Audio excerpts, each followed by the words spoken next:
Okay, wonderful. So I'd like to start with a little bit of an agenda, and that is to really set the stage in terms of the burden of chronic diseases and non-communicable diseases, and why this is relevant to healthy goals or health behavior goals. What is the evidence around health goals and particularly tiny habits, which is something that I hope to instill and inspire people to engage in? What is a tiny habit, and how would you get started in doing those types of activities? So, to set the stage, chronic diseases are known as non communicable diseases. And obviously, in light of emerging out of the pandemic, we're so used to hearing the term communicable or highly infectious diseases.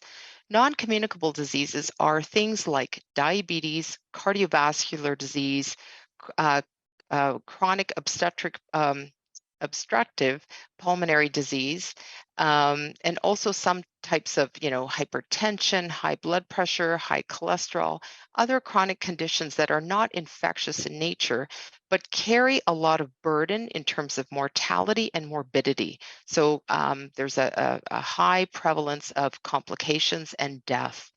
And 80% of these non communicable diseases, in fact, can be prevented or delayed through a combination of addressing certain risk factors.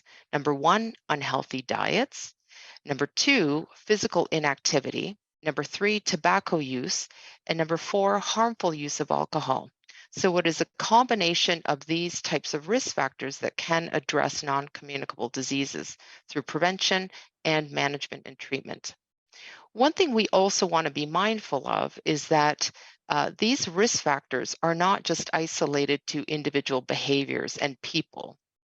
Rather, they comprise a constellation of biological determinants, behavioral determinants, physical and environmental determinants, and also socio and cultural determinants. So that's something that we just want to be mindful of when we talk about behavior change. So, from the standpoint of the lived experience of someone who's at risk for a chronic condition or non communicable disease or living with a chronic condition, over the past 25 years or so, I've been working with individuals, patients, and studying this topic.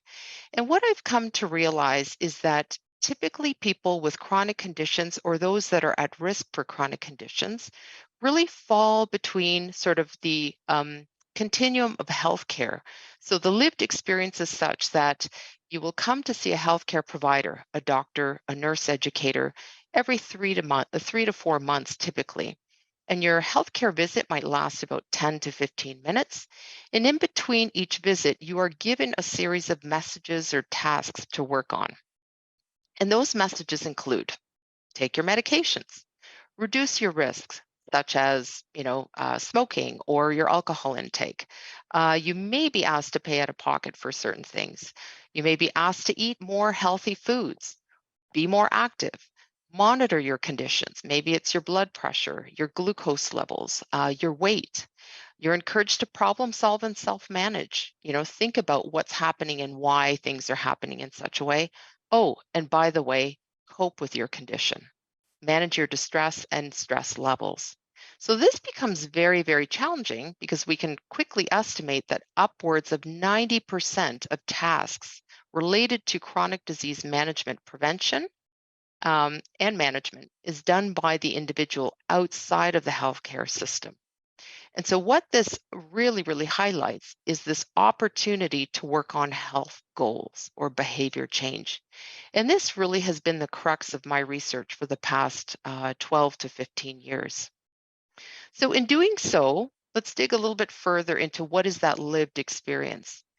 So we've come to understand sort of health goals as quote unquote lifestyle goals. And I just want to come out and say, first and foremost, that's really, really sort of lazy language when we talk about lifestyle. Oftentimes, these things or these risk factors are not necessarily choices, but constellations of these other factors, as I mentioned earlier, biology, behavior, social, economic factors that drive behaviors.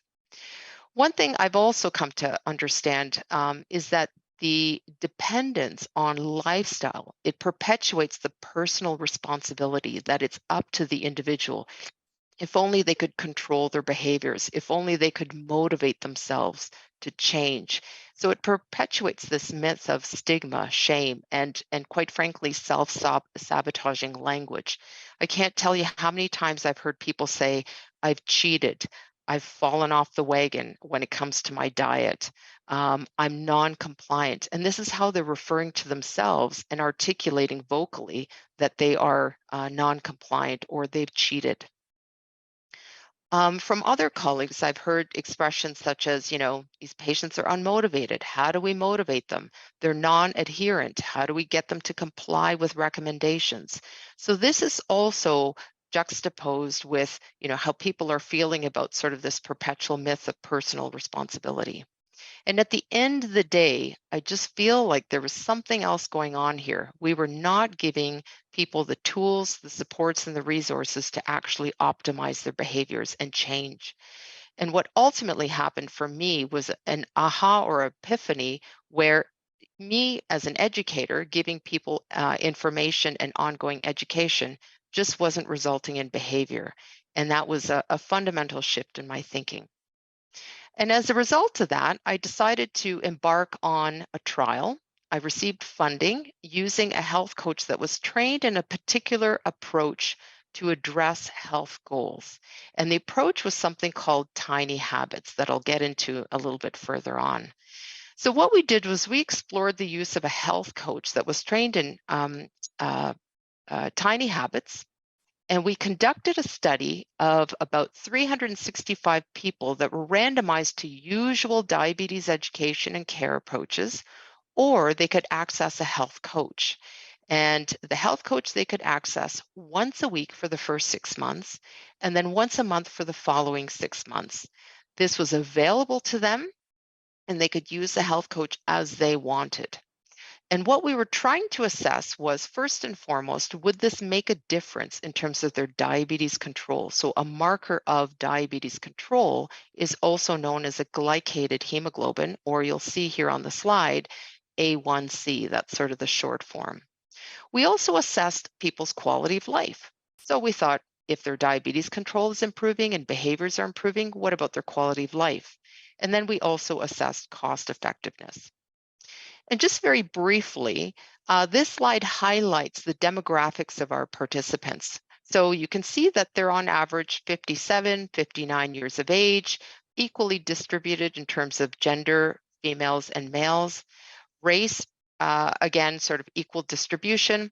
What was most striking to me was these were individuals who lived with type 2 diabetes for a while, 8, 9 years on average. And they certainly had some room to improve in terms of their diabetes control. Their markers were about 9.1% for the group that got health coaching at baseline, and 8.9% for the group that was randomized to usual care. And as a reference point, the target is actually 7%. So these folks had some room for improvement. And so what we found after a year is both groups decreased their A1C, which is a good thing, and we suspected that would be the case. However, the difference between the two groups after 1 year was a 0.5% reduction in A1C.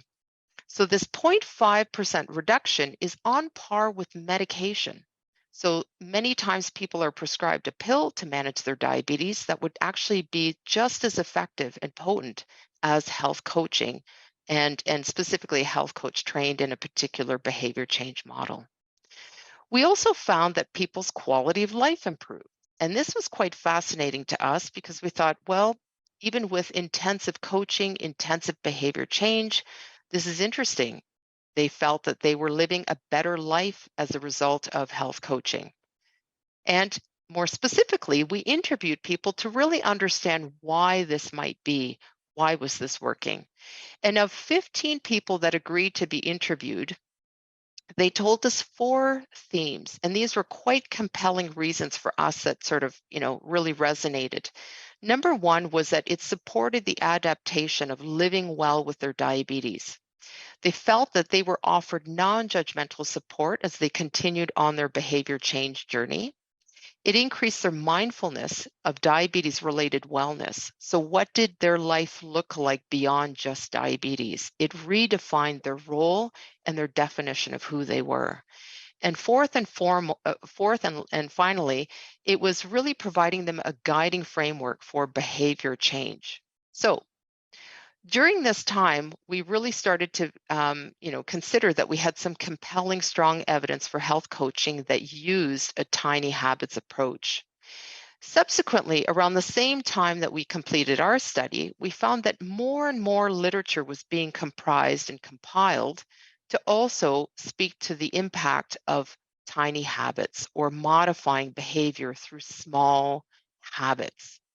And so this slide just depicts some of the more recent studies that basically summarize the literature, whether it's a single study in older adults, whether it's a review of the literature in terms of healthy habits for weight loss, or healthy habits for home environment change as well. So it was quite interesting to see this actually manifest in the literature as well. So what is a tiny habit? Well, a tiny habit is essentially a small, tiny health behavior that is something that you design, that you want to do, is super quick and fast to do. And many people think that a tiny habit should probably fit anywhere from 30 seconds to 5 minutes tops. It does not require motivation, which is almost like a false way to think about behavior change, and can be done easily and can increase, multiply, and spread as well. So let's consider some of the messages that people have heard over the years. And I've been guilty of this as well as a diabetes nurse educator. I can't think of all the times I've heard, eat healthy, you got to get more active. Why don't you try to lose some weight? Have you thought about losing some weight? Are you taking your medications? Take your pills. Are you testing your glucose or blood pressure levels? Um, have you thought about decreasing your stress levels? These are all very complex behaviors that require a lot of skills, motivation, aptitudes, resource, whether it's technology and other factors. So they're quite complex and difficult to do. So let's consider simplifying the behavior. So if this is a patient named Charles, and I've basically stated to Charles, Charles, I think maybe a goal for you next time between your visits might be to get more active. Charles might start by saying, okay, how do I simplify this complex behavior? So I would actually work with Charles to say, well, Charles, what do you enjoy doing? So if the broad goal is to get more active, at the end of the day, what does that mean to you? What is your aspiration? What is your goal? And be realistic and honest. So for Charles, it might not be, getting more active or losing weight. For Charles, it might be, hey, I want to feel more energetic. And by the way, I hate going to the gym. I hate it when people watch me and judge me. But you know what, Diana? I used to play football. I do have some bad knees, but I don't mind dancing to some good music. Okay, so that's great. That's a way that we've taken a broad goal or broad aspiration in Charles's point, but it's considered and customized to him. It's a bespoke journey of what matters to him. So a tiny habit follows three basic ingredients. One is an anchor or a call to action. Two is the behavior or the B. And then the third part is a celebration. And this is probably the weirdest part of it all, but it gets fun and gets quite exciting. So if we think of an anchor or a call to action, it could be something as simple as when you get up in the morning and you put your coffee pod into your Keurig coffee machine, you close it, you now have a call to action. You've done something, and as a result of doing something, you have triggered a behavior or a tiny habit. So in working with Charles, Charles might say, well, after I close that Keurig coffee machine, I'm going to go to a wall and do 20 push-ups. Okay. And maybe the tiny habit of 20 push-ups might even be too big. If you're not used to doing wall push-ups or have a lot of upper body strength, you might start off with 3 wall push-ups. Keep it super tiny, super small. Again, the goal is to fit this tiny behavior or tiny habit within approximately 30 to maybe 30 seconds to about 2 minutes. Once you're done the behavior, you want to celebrate. Celebrate yourself for doing that behavior and enacting on it. And it could be something as you got this or a fist pump. A fun way to think about this for those of you that are listening is what would you do if you pulled out, as you've put away your winter coats and hopefully this winter season ends soon, and you pull out a raincoat or a spring coat and you put your hand in the pocket and you pull out a $20 bill, $20 that you never knew you had. How would you celebrate? Would you say, woohoo? Would you fist pump? Would you, do a little jiggle or whatever? My personal celebration is a sesame snap. When I was in kindergarten, I still remember getting a little snap as job well done, Diana. So that still resonates with me, and it's anchored in emotion. It's positive self-talk, my little sesame snap. So you want to make sure that you add that instant celebration. So going back to Charles, he's now closed his Keurig coffee machine. That's his cue to insert his tiny habit. He's going to go to a wall, do 20 push-ups, and that's his small behavior that supports the larger aspiration or the larger goal of getting moving and feeling more energetic. And again, by instilling and adding that celebration afterwards, it connects your action to emotions. And that's probably the secret sauce in all of this, is connecting behavior to emotions. We do behaviors that feel good. And the more we feel good about ourselves and the behaviors, success begets success. So let's take this a step further and think about what we can do. So why do tiny habits work? Tiny habits work because on many fronts, they're designed specifically for you, by you. It fits into your daily routine or schedule, and it should ultimately be seamless.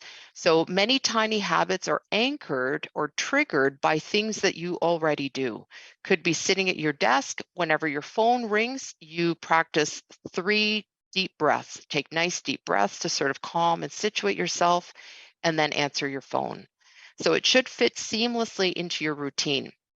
Eventually, because of the anchors that are happening in your routine, these behaviors ultimately become indistinguishable. So in other words, they don't just pop out. You kind of do them automatically without even thinking about it. They become seamless, repeatable on autopilot. The biggest piece here that I really have enjoyed and sort of come to realize is that it doesn't actually rely on motivation. These habits and these behaviors are so small, they're so ridiculously easy to do that even if you're not feeling 100%, and if Charles, instead of doing 20 push-ups, his starting goal was to do 5, if he's feeling a little under the weather, he can still do his 5 push-ups and celebrate the fact that he did it. But over time, doing that repeated behavior and celebrating that locks in the tiny habit. It builds self-efficacy. And self-efficacy is that self-belief or confidence that you can do this particular behavior. And building on that self-confidence and efficacy is that you can start to think about other habits that can grow, but you can also stack additional habits.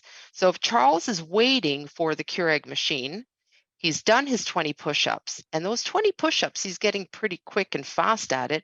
Now he's added maybe 10 squats. So in a period of maybe 1 minute, he's done 20 push-ups, 10 squats, and what else can he be doing in terms of stacking, but also looking for other opportunities to add additional push-ups along the way or squats. Now, a word about motivation. So motivation is basically like riding a wave. And again, motivation is great if you've got it, but if you've got it, ride it and use it to its maximum effect. If you don't have it, your tiny habit is so tiny that you won't feel discouraged or disgruntled or sort of defeated if you didn't get your tiny habit in. It's small and tiny, 3 push-ups, 5 push-ups, it's easy to do.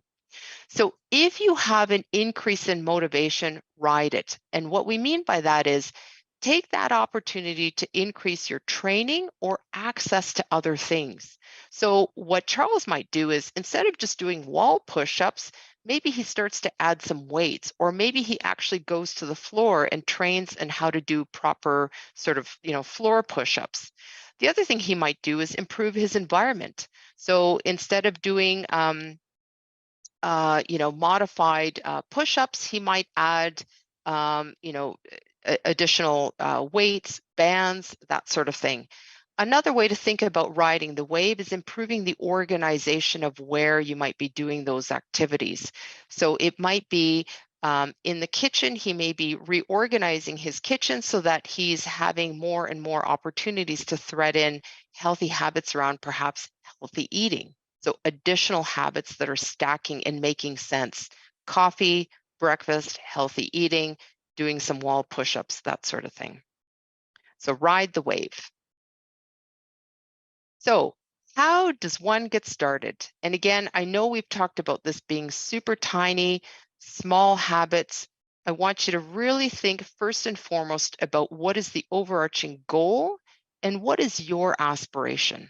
So, one of the challenges I've had over the years, and which has really led me into health coaching in particular, is that it's a bit of that care translation from visit to visit. What is it that people want? What is it that individuals aspire and value? So, yes, as healthcare providers, we might say, we need to improve markers of diabetes control or disease control. But really, truly, what's important to our patients or individuals living with or at risk for chronic conditions? Is it, I want to stay mobile? I want to stay as healthy as possible for my grandkids. I want to see my son or daughter get married.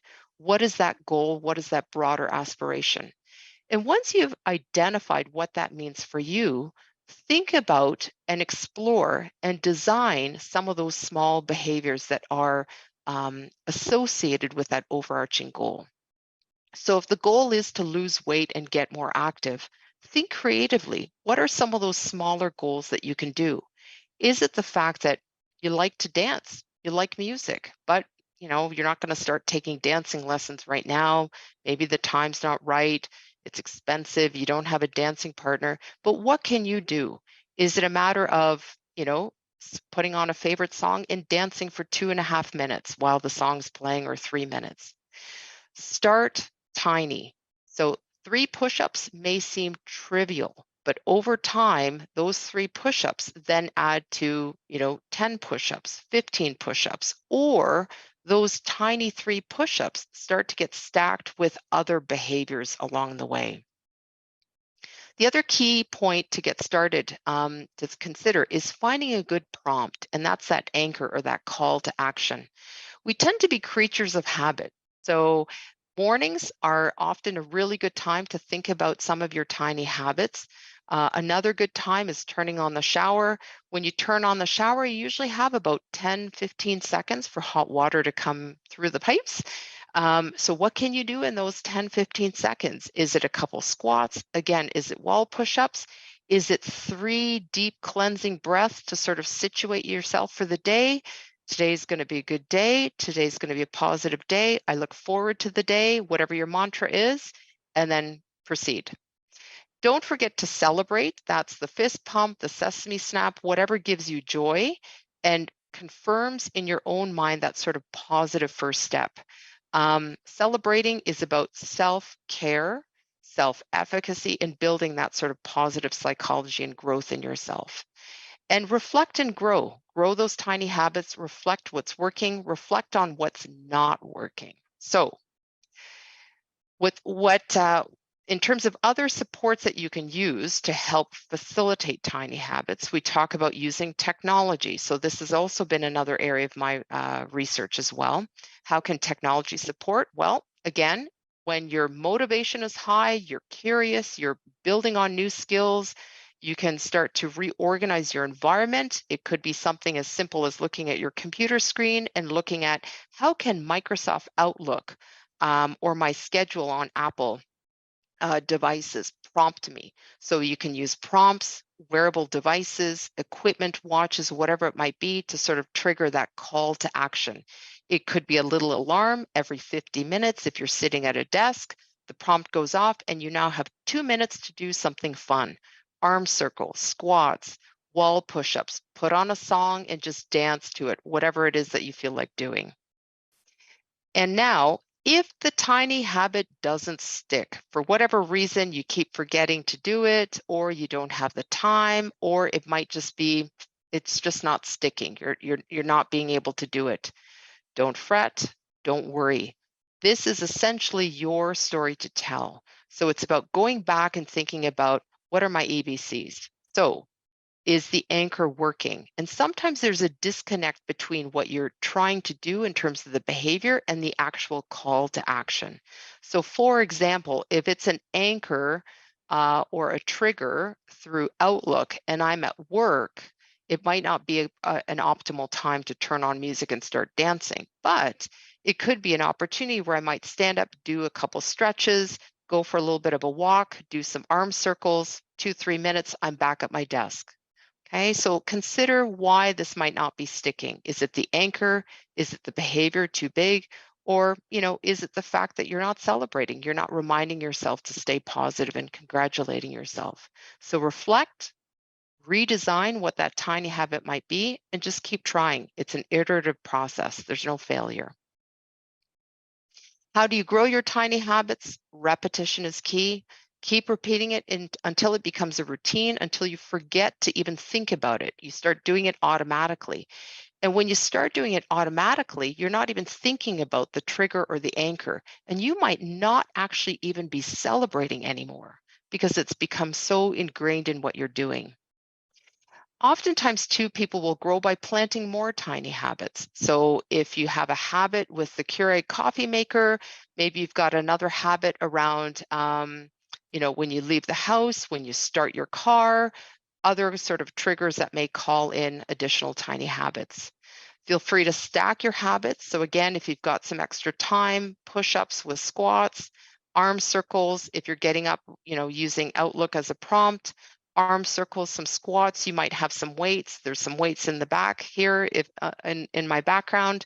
Start stacking additional habits together. Ride the motivation wave. So don't let it be the end of a behavior. If you don't have a lot of motivation, you always have the tiny habit to fall back on. 3 push-ups, 5 push-ups, whatever it might be. But if you have a high period of motivation, use it to kind of organize your space, get some resources, and just, stack yourself and build yourself up for success. And finally, believe in yourself, because I think for far too long, we've seen sort of the unintended consequences of not achieving health goals. People will come in every 3 months simply saying, I haven't been able to get active, I haven't been able to do this. But what's a real shift in this paradigm is people coming in saying, I've created these really cool habits. Look at what I'm doing. Throughout the day, I've done 20 wall push-ups, 50 squats, and they've sort of tallied up all of the physical activity that they've done or other lifestyle modification. So, in conclusion, health goals, I think, are just far, quite frankly, too broad, too complex, require too much motivation and too much ability or a complexity in that standpoint. Tiny habits, it's emerging in terms of an evidence-based approach. Again, it's one more tool in the toolkit that we have to support people in making behavior change. It helps solve for some of these more complex, challenging behavior puzzles. They can be quite fun and creative, particularly in working with people as they start to find the anchors and those tiny habits. It increases one's self-efficacy and their confidence in how well they feel, their self confidence and how well they feel. And from a nurse researcher interested in chronic disease management and prevention, we certainly see some of the long-term health benefits of sustainable long-term tiny habits over time, particularly in markers of disease control, quality of life, and ultimately in healthcare utilization. So I want to thank you all for your attention, and I look forward to hearing your questions and comments. Thanks. Thank you so much, Diana. That was an excellent overview of kind of an exciting area. We've had some questions coming in, and we've also had questions that were posed previously. So I'll try to get to them. But it was interesting. One of the the questions that came in. It was a comment just saying that somebody at Weight Watchers, and the theme of this month was actually about reinforcing habits. So I was saying in the chat, there's still a difference, I think, between sort of reinforcing positive habits, trying to break bad habits, and the tiny habit concept, which I think is a bit different, isn't it? Yeah, I would agree. And I think the real opportunity is not so much focused on breaking bad habits or changing of addictions and that sort of thing. It's really around creating these opportunities, these sparks, these moments in time where again there's a call to action. Something as simple as putting your toothbrush back. Once you put your toothbrush back, that's a prompt where, oh, I can pick up some floss and floss one tooth. Again, it sounds ridiculous, but if that's something that someone is adopting every single day, that can grow and rides and ebbs and flows with motivation. It could be something as flossing teeth, eating more broccoli, adding more activity. So again, instilling small positive behaviors, growing positive behaviors, and not so much breaking bad habits. That's great. So you spoke about the role of a health coach, health coaching, diabetes coaching in some of your work, Mm-hmm. and a few of the questions that came in. So one was about a life coach, Mm-hmm. and I think this ties in with another question that's come in around, is health coach a sort of formal program? Are there formal programs that people can kind of access? And another question as well about whether there were any no cost or low cost sources of health coaching. So maybe just say a little bit about that. Yeah. So, health coaching is something that, again, I've sort of been working on and researching probably in the last 10 years or so. What I will say is health coaching and life coaching, to me, those are completely different. Uh, Both are unprotected titles. So, in other words, anyone can call themselves a life coach, anyone can call themselves a health coach. The distinction for me and for a lot of people is that health coaching is actually offered through academic or continuing education institutions. So, McMaster University has some continuing ed courses on health coaching. I myself, I've had the pleasure and opportunity to create the health, lead the chronic disease health coaching certificate program at the Health Coach Institute at York University, just on the other side of the Golden Horseshoe. Um, so from that standpoint, you want to be careful. So just be sort of a smart and critical consumer. Consider what the credentials are. A health coach in our particular program at the Health Coach Institute really falls into two sort of buckets. The first bucket is about lifestyle health and wellness. And the folks that come into that particular program may not be regulated healthcare professionals, but these might be folks that have an interest or have some skills or training in sort of health and wellness, community support, that sort of thing. So we've had police officers, teachers, um, personal trainers from, say, Good Life Health and Fitness places. They'll go into sort of the health and wellness health coaching program.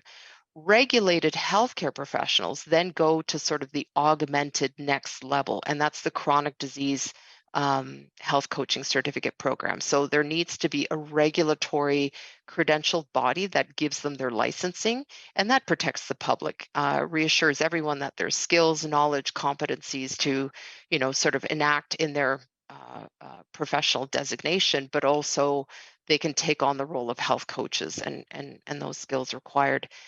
Um, the third piece that is still sort of being developed and is of keen interest, and I have some colleagues that are doing some of this work and leading this work, is around peer coaching. So peer health coaches is a new and exploding sort of area, particularly in low and middle income countries where um, health is often provided by non-traditional healthcare workers like community health workers and that sort of thing. So I think if someone is interested in exploring that avenue, I would just be, a critical consumer. Look at their training, their expertise. Are they a regulated healthcare professional? Those are the sorts of things that I would start to explore if someone I knew was looking to pursue that.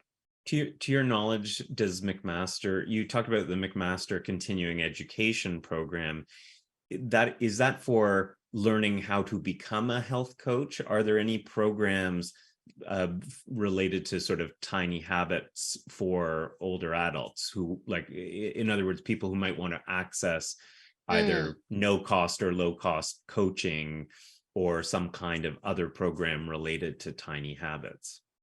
Yeah, so I think there's a myriad of resources in terms of books and websites. So I think some of the websites will be posted. Again, they're very broad in terms of the goals. So what we talked about was getting active. So that's a broad goal. How do you crystallize that into a tiny habit? So um, there's a lot of books and resources. Some of the sort of New York Times bestsellers have been Tiny Habits, the book by B.J. Fogg, Atomic Habits. So and oftentimes with these books, there's some resources and worksheets that you can work through. The lovely thing about anything small and tiny is that, we don't worry about injuries or risk or harms. These are small little behaviors that if you can just add on to them over time, they, manifest into sort of larger behaviors. So it could be a tiny habit is walking for 5 minutes. So I might get up from my desk, walk through my, main entrance, kitchen, do a lap around the table and come back. So this isn't anything big, onerous. I wouldn't necessarily say that you need health coaching to facilitate, implement and optimize tiny habits or small habits. I wouldn't say so, but be on the lookout. Sometimes there's programs offered through, YMCA community services where they may be offering opportunities to optimize and actually um, participate in programs that can really mimic a tiny habit approach. But the spirit of tiny habits is it's small, quick, easy. You should be able to do it anywhere. So, I'll challenge you, Anthony, next time you're off on a conference presenting your research, you get to a new hotel room or conference center, take a look at your environment and think, where can I put in a tiny habit? If it's brushing your teeth, after you brush your teeth, you're going to go do 5 wall push-ups or something to that effect. Well, But again, your example of the three push-ups, I was like, that's your tiny habit? Push-ups are hard. That's wall push-ups, wall push-ups. wall push-ups. Okay, okay. There have been a few comments, so I'll just say in the chat, we've added some of the resources that Diana was referring to, including the BJ Fogg book. Some of the participants have also pointed out, if you're familiar with the TED Mhm. Talks and TED.com, there's Yeah. also a BJ Fogg TED Talk that talks about the same concept around the Mhm. tiny habits. There's a few people talking about weight loss as a goal, and Mhm. that was a question that came in. And I guess one of the questions is, is weight loss too complex, or Mhm. can you maybe give us some examples of what might be tiny habits related to weight loss that somebody could kind of get started with? Mhm. Yeah, so again, weight loss is a very complex goal for a number of reasons. Social, structural determinants of health, biology, other comorbid conditions that people might be living with. Is it a consequence or side effect of medications that people are taking? So again, it's kind of like taking that broad health goal, weight loss, and that might be a goal that's sort of a message that's been delivered to you as an individual over time. You've heard it from other healthcare providers, or it could be, let's face it, sometimes our families giving us this advice. But what does that look like? What does that mean for you? Is it the fact that you want to have more energy? You want to fit into clothes a little bit better? Let's face it, we've all gone through COVID where, unfortunately, we haven't been as active or moving and engaging in activities that we normally would. So, we've maybe put on a little bit of weight. So, to that end, again, what might facilitate that? So it's a broad goal, and start to create kind of the constellation of behaviors. Is it that, I'm snacking a little bit? Is it that, I'm not moving as much as I used to? And sometimes it is that painful exercise of reflecting and just being super honest with yourself. Okay. Self discovery, self journey, journaling, reflecting, all of that stuff. And then just start small. It might mean that you have a cutoff point. If you snack at night, is there a trigger for snacking? So is it, when I sit at night, I get cozy and comfy on the couch, and then I just get hungry. I feel peckish for something. So if it's chips or something else, a salty, crunchy snack, is there a tiny habit that you can substitute there? Not saying quit cold turkey, but is there another thing that you can do? So rather than getting the box of crackers, is it a dish and putting some crackers in the dish and then taking that with you? Is it substituting the anchor or that call to have the snack with something else? As soon as you have that, oh, I'm feeling peckish, I want to go get a snack, is that where you can do a quick little physical activity call to action, a little behavior? So you can start to substitute kind of the behavior of weight loss with some healthy eating habits, but then also some physical activity, healthy behavior habits. So it's really, in that circumstance, weight loss, you really want to sort of pull at the thread of what does that look like? What might that look like? And I think, quite frankly, the easiest approach is always start to think about behavior around moving, get people moving. And so, building tiny habits, whether it's push ups, walking, squats, weights, arm circles. And again, then that success in those tiny habits just builds and builds and builds. And then you'll start to notice some changes in other aspects. Yeah, I can see there is a certain art, I think, to actually identifying the goals and creating the tiny habit, isn't there? It's almost when I would meet with patients and try to create a behavioral hierarchy as part of things like cognitive Mm, behavioral therapy. Sometimes it's hard for people to access yeah. their goals or develop those habits. So I can imagine that there could be a valuable role in the health coaching side to help people formulate like appropriate kind of tiny habits and the Hmm. goals, because it's not always easy to set those goals. And I think even from a lot of the questions coming in, they are complex, right? Hmm. They're these big complex behaviors like losing weight or getting control of diabetes, or so Yeah. I think there's value in helping people to formulate these tiny habits, right? The goals themselves. Yeah. And I just want to add, like, I think that's really a missed opportunity, um, from the standpoint of healthcare providers, right? It's that middle time, from health visit to health visit. If you are living with or at risk for a chronic condition, there's so much onus on the individual to help manage, help self-support, self-manage, self-support, that sort of thing. So we've lost the messaging along the way that, to me, it's almost felt like we've abandoned patients, to be brutally honest. It's almost like an abdication of care. We've taught you everything you need to know in your classes, whatever it might be. Now go self-manage, go cope, go adjust your lifestyle, go do this, Yeah, take your medications. we are not very precise about prescribing exercise and diet. Yeah. It's Yeah. very, eat healthy, move more. Yeah.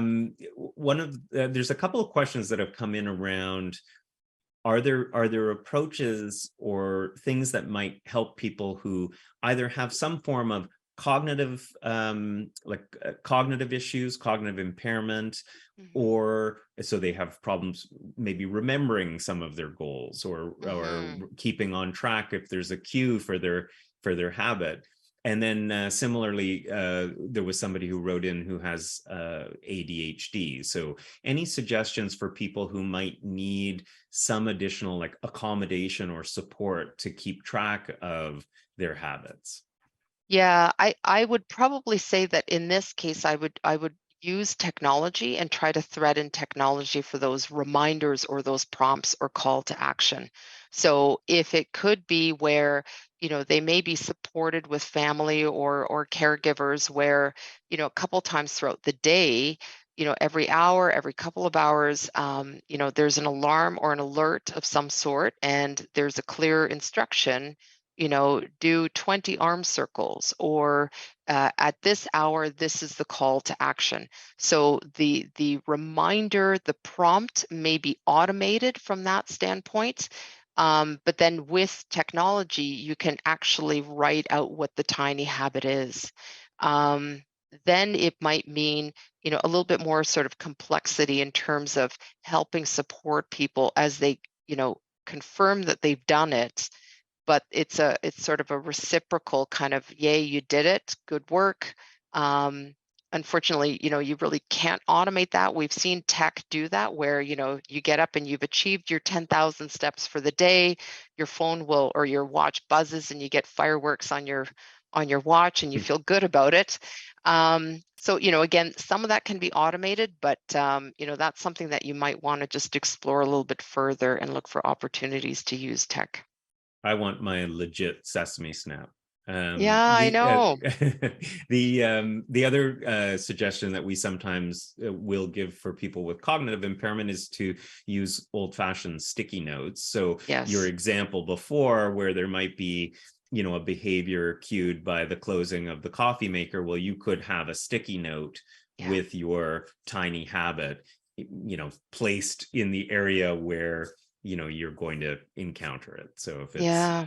on the washing machine, or on a, but you could potentially write out the habit if you needed a refresher. Absolutely. Yep. um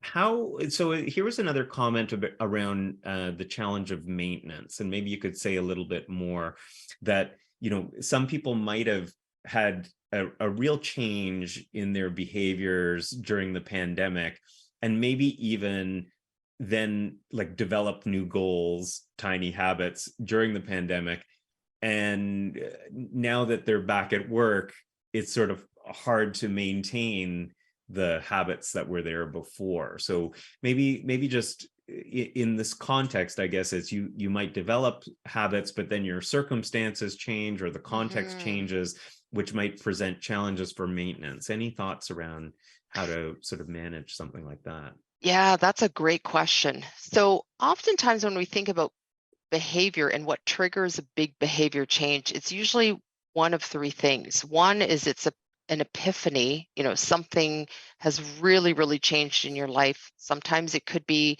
a diagnosis of something, and that's kind of, fear is motivating that behavior change.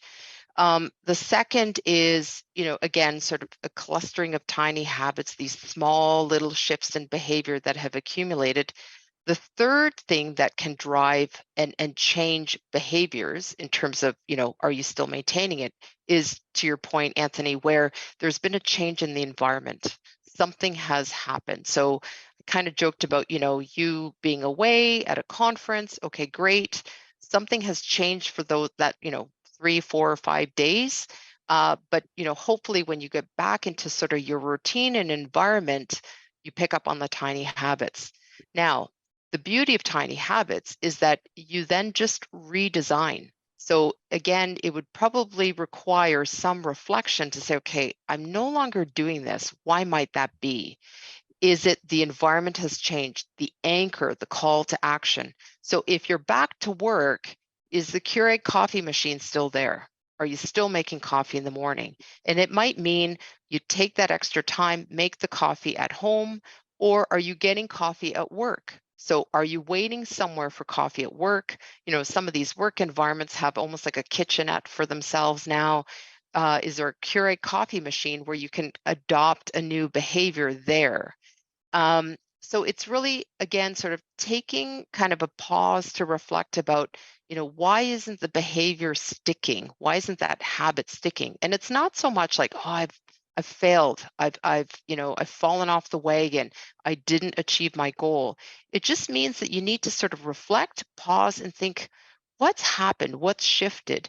Is that anchor gone, the call to action? But if it is there an opportunity to find new calls to action, right? Yeah, Are there stairs? Yeah, that's stairs, a elevator great buttons. great Yeah. example. And I think one of our team members, they used to park quite far and walk into the workplace. When we were working remotely, they built in the same walk, Hmm. even though because they were no longer walking from parking lot to university, so they Right. built in that same routine that had been beneficial before. So yeah, not always easy, as you said. Depends on the context, and some of the environmental and time factors Hmm.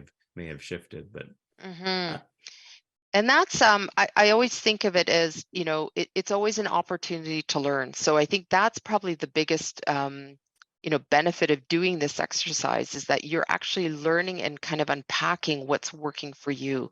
So keeping it small, keeping it tiny, and really understanding where are those anchors, whether it's at work, at home, what is your morning routine like? What is your night routine like? I've had various colleagues use tiny habits just to even start their day, start their routines, or as they go to sleep, when they turn off their night light, they say something positive to themselves. It's been a tough day, but I'm grateful for A, B, C. And that's kind of how they finish their day. So I always think there's opportunities to sort of reflect and think where you can map out and plant some extra tiny habits. we're going to wrap up soon, but there's been a few questions that have come in, and I think this is a really interesting comment question. Any suggestions with regards to the relationship between stress and maintaining tiny habits? And I think the example they give is sometimes there's like stress eating, and I think a lot of habits, maybe less healthy habits or things, can be tied in with stress, but certainly Hmm. eating, diet, things like that. So any literature on that relationship, or any suggestions about ways to kind of maintain your equipoise? Yeah. That's certainly emerging, but I think based on kind of the spirit of tiny habits and how this can work in terms of your emotional, spiritual, physical well-being is, the stress eating. The eating is a symptom of something other than food, right? So it's kind of how we're coping, how we're soothing our emotions. So if anything, it might mean, again, sort of pulling at that thread, like, what is this stress about? Where is the stress coming from? Is it working too much? Is it needing to take time away from the computer, step aside? Is it coping on another level? So it may mean starting very small with, uh, some deep breathing exercises once once an hour, right? To kind of address the stress, not so much the eating, but really upstream thinking. What is causing the stress to begin with? And again, that might take some time and some self reflection. Yeah, and I think many of these complex health behaviors do not have an easy solution. No. So the notion that you might, start with a tiny habit, as you said, in one domain of the problem, and then maybe gradually build or pick other spots and sort of grow those, makes sense. So. Mhm. Well, I just want to reiterate, because a couple of people have said there were challenges copying the hyperlinks that were posted in the chat. We will be sending a follow-up when the presentation recording, which will also have some of the links and resources. We will also publish the recording on the McMaster Optimal Aging portal. I want to just take a quick moment to, if you're not familiar with the portal, McMasterOptimalAging.org. You can access videos on there. You can subscribe to the weekly email alerts and be alerted of our next event and any of our e-learning, as well as evidence-based blogs and other content. We have the video posts, so our previous webinars are also available. And so we'll be posting the recording of this webinar on the portal, along with many of the evidence-based resources and citations that Diana mentioned, because that was a question that had come through as well. There's also access to our e-learning lessons, and we have our latest one on delirium that was just published a couple of weeks ago, in case you missed it. The video posts, including a great series with Diana on pre-diabetes and diabetes and lifestyle management as well, that'll be added to our portal YouTube channel. So Diana, I just want to thank you so much for joining us today, and thank the portal and the Alumni Association for hosting us again. And as mentioned, you'll get a follow-up email with the link to the webinar and some of the other resources as well. Thank you all so much. Thank you, everyone.